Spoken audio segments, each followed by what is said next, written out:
one of the biggest reasons why you get stuck when you vibe coding. A lot of people think you can just talk to an AI in any words you feel like. But the truth is, the words you use determines the output.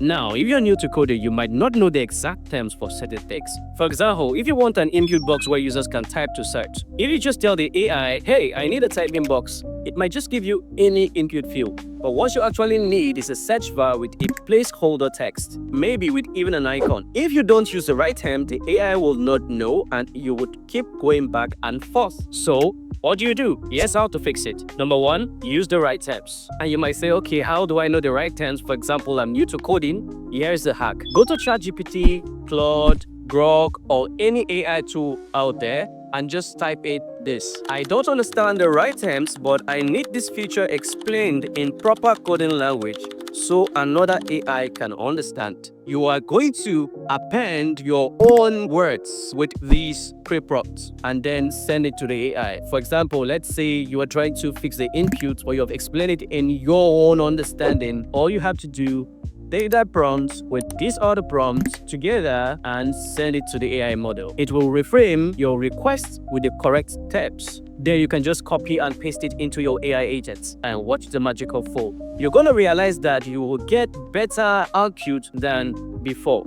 And if you think this is getting just any better, here's another hack to add to that to even improve your vibe coding experience. So in addition to the text, you can use referencing. Referencing is the process of you highlighting a part of your code, which I believe so many code editors gives you the ability these days to do so. As you can see on the screen right now, I'm highlighting a certain part of my code, and once it's highlighted, you see that there is an option that has popped up which says add to chat. If you are using Cursor, Windsurf, or even Try, which I am using, you're going to have this feature. So in addition to highlighting a part of your code, you can also reference a module, a component, or whatever you want just to improve the context. In addition to your other prompt, which you improve the terms using another AI model, you append it with this reference and send. Here's what this is going to do. Instead of the AI model or AI agent going through your code base and doing some search, wasting your precious time, it's just going to cut short the chase and go directly to the reference and tries to solve the problem. This saves you time and it helps you reduce the credit you borrow. In addition to referencing the code within the modules or components, you can also reference the terminal. But that's not part of this video. In another video, I'm going to be talking about how you can use Try to improve your coding experience.